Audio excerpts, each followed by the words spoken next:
Bismillahirrahmanirrahim. Assalamualaikum dear students, how are you?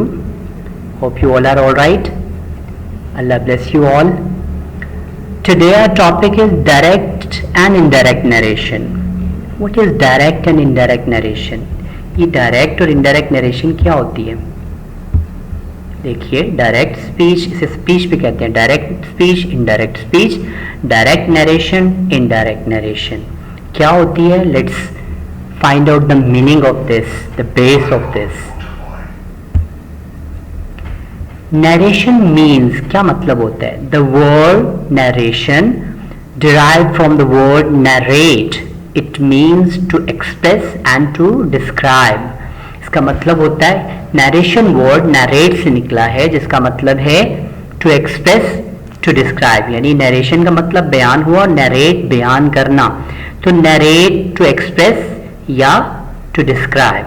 Narrate का मतलब है इजहार करना या बयान करना. अब ये इजहार करना और बयान करना, there are two ways to express और describe your conversation, your words. एक डायरेक्ट नरेशन होती है, एक इनडायरेक्ट नरेशन होती है. डायरेक्ट नरेशन कलाम बिला वास्ता, बगैर किसी वास्ते के कलाम को आगे पहुंचाना, is called direct narration. And indirect narration Kalam bill वास्ता, किसी वास्ते के जरिए किसी के पैगाम या इंफॉर्मेशन को आगे पहुंचाना, is called indirect narration. Clear? और it is also called speech. Clear? यानी बगैर किसी वास्ते के कलाम को आगे पहुंचाना, मालूमात को आगे पहुंचाना या पैगाम को आगे पहुंचाना, ये है डायरेक्ट नरेशन. कलाम बिला वास्ता, और किसी की बात को, किसी के पैगाम को, किसी मालूमात को अल्टरेशन के साथ पहुंचाना आगे, यानी उसमें चेंजिंग करके आगे पहुंचाना, ये इनडायरेक्ट नरेशन कहलाता है. Clear? Now look at this. Direct narration and indirect narration, इसकी थोड़ी सी डिटेल देखिए. डायरेक्ट नरेशन क्या होती है या डायरेक्ट स्पीच क्या होती है, और इनडायरेक्ट स्पीच या इनडायरेक्ट नरेशन क्या होती है? कन्वेइंग इंफॉर्मेशन और message in the actual words of speaker, यानी बोलने वाले के असल अल्फाज में उसका पैगाम या वो मालूमात आगे पहुंचाना, विदाउट एनी अल्टरेशन, बगैर किसी तब्दीली के, इसका डायरेक्ट नरेशन. इसको डायरेक्ट नरेशन कहते हैं. मिसाल के तौर पर, he said to me I am doing my work. He खुद ही बता रहा है कि मैं काम कर रहा हूं अपना. ही खुद ही अपने लफ्जों को, यानी ही के उसी के लफ्जों को आगे बयान कर दिया.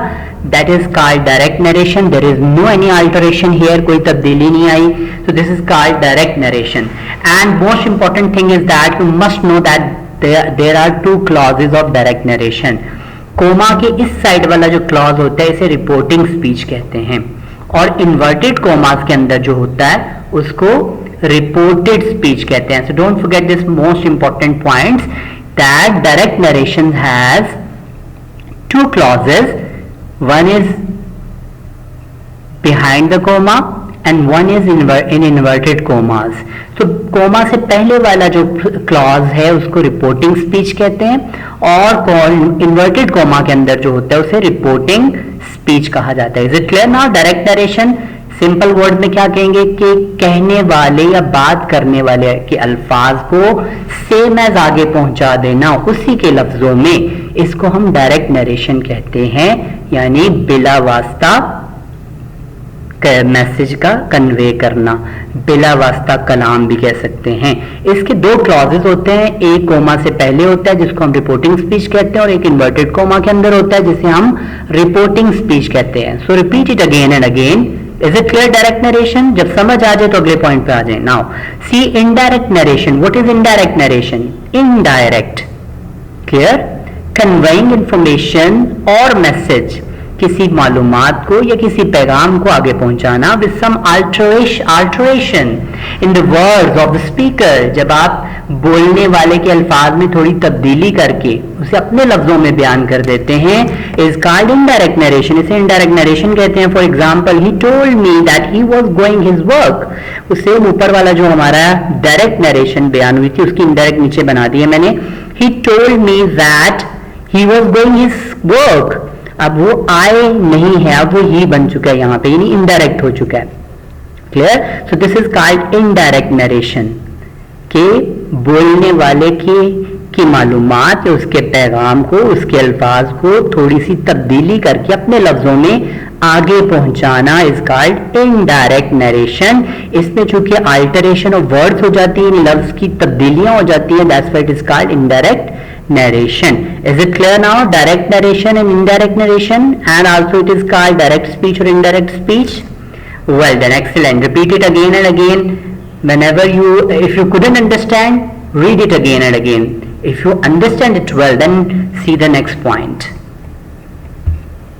Now, there are 5 kind of direct narration. Direct narration की 5 किस्में होती हैं और आगे जाके आप पढ़ेंगे 5 किस्में, लेकिन सबसे पहले आपको आपके जहन में होनी चाहिए कि 5 तरह के डायरेक्ट नरेशन आपके सामने आएंगे, which is a part of your syllabus also. The first one is assertive sentence, बयानिया जुमला। पहला क्या है? बयानिया या खबरिया जुमला, जिसमें कोई खबर दी जाती है, बयान किया जाता है, कोई बात बयान की जाती है। Is it clear? तो एग्जाम्पल भी इसके साथ ही, said to me I am waiting for you, उसने कहा कि मैं आपका इंतजार कर रहा हूँ। इसमें कोई क्वेश्चन नहीं है, कोई दुआ नहीं है, कोई और चीजें नहीं है, आप साथ साथ टैली करते जाएंगे। क्लियर? कोई हुक्म नहीं है। ठीक है? So the second point is that direct narration की सेकंड काइंड इंट्रोगेटिव सेंटेंस, सवालिया जुमला, जिसमें कोई सवाल पूछा जाता है। Through this question mark you can easily understand that this is a question sentence और a interrogative sentence. He said to me, she said to me, have you written a letter? क्या आप खत लिख चुके हैं? This is a kind of question, so ये interrogative sentence है। Now imperative sentence, imperative कहते हैं हुक्मिया जुमले को, जिसमें किसी चीज का ऑर्डर दिया जाता है, हुक्मिया जुमला। क्लियर? देखिए, he said, I said to him, do not waste your time.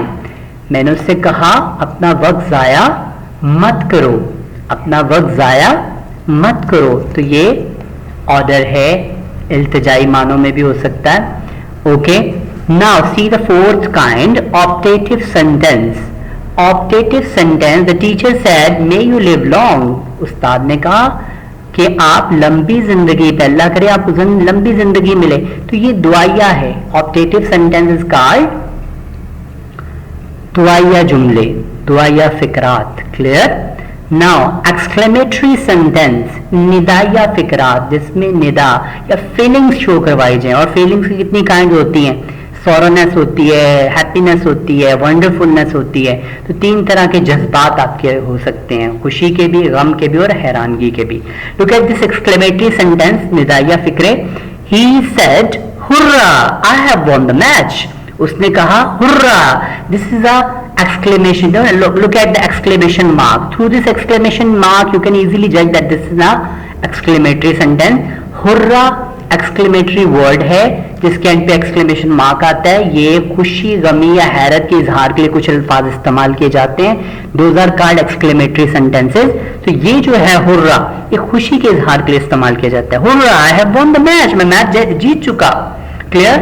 So these are 5 kind of direct narration जो आगे जाके आपके सिलेबस का हिस्सा बनेंगी। You must keep these 5 kind into your mind, save in your mind. Clear?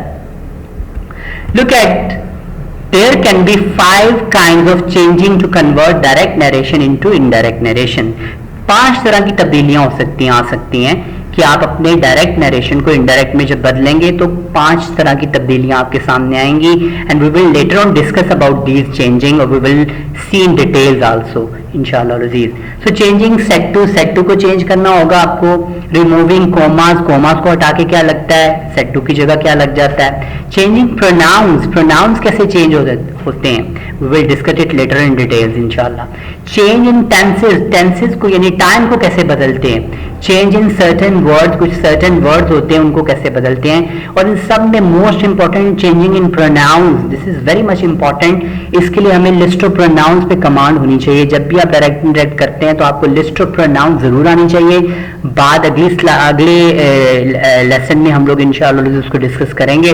So these 5 changing must be there, you must keep in your mind कि set to को बदलते हैं, कोमास को हटाते हैं, उसकी जगह क्या लगता है वो बाद में देखेंगे। प्रोनाउंस कैसे चेंज होते हैं, टेंसेस में चेंजिंग आती है और सर्टेन वर्ड्स के अंदर भी चेंजिंग आती है। Now this is an activity for you. हम इतना लंबा चौड़ा काम नहीं, we are going to solve our basics first. हम अपने बेसिक्स को सॉल्व करने के बाद आगे फर्दर डिटेल्स की तरफ जाएंगे नेक्स्ट लेसन में. तो देखिए एक एक्टिविटी आपके लिए मैंने डिजाइन की है. इसमें जस्ट आपको जज करना है कि डायरेक्ट और इनडायरेक्ट नरेशन कौन कौन सी हैं. जज and right direct indirect narration. Activity number 1, आपने इन ब्लैंक्स के अंदर ये लिखना है सेंटेंस को पढ़ने के बाद कि ये कौन सा लगता है आपको, ये डायरेक्ट नरेशन लगती है या इनडायरेक्ट लगती है. As you know very well about the difference between direct narration and indirect narration. Clear? So he said to me comma in inverted commas I am waiting for you. Obviously there are two clauses हमने किसके देखे थे, direct narration के होते हैं, indirect के होते हैं. तो ये जो भी है इसकी ब्लैंक में आगे लिख दें कि ये अगर डायरेक्ट नरेशन है तो यहाँ पर डायरेक्ट नरेशन लिख दें, अगर इनडायरेक्ट है तो इनडायरेक्ट लिख दें. She said that she was a good player of badminton. If is it direct, write direct narration. और अगर ये indirect है तो indirect लिख दें. They said that they had done their duty. Direct है तो direct लिख दें, indirect है तो indirect लिख दें. She said I like clouds in the sky. Look at this, comma inverted comma आया हुआ है. तो इन दोनों में डिफरेंस क्या है, कौन सी नरेशन है, लिख दें यहाँ पे.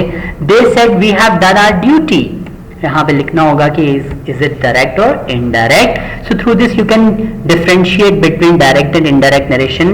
Okay, so try your level best to understand and to read all the slides and understand it well. What is the difference between direct and indirect, what is the meaning of direct and indirect. Okay, then solve this activity. Inshallah Allah Rabbul Izzat will give you power to understand it. So जब तक समझना है अगले point पे ना जाइएगा. Wish you all the best बेटा. Allah bless you. Take care.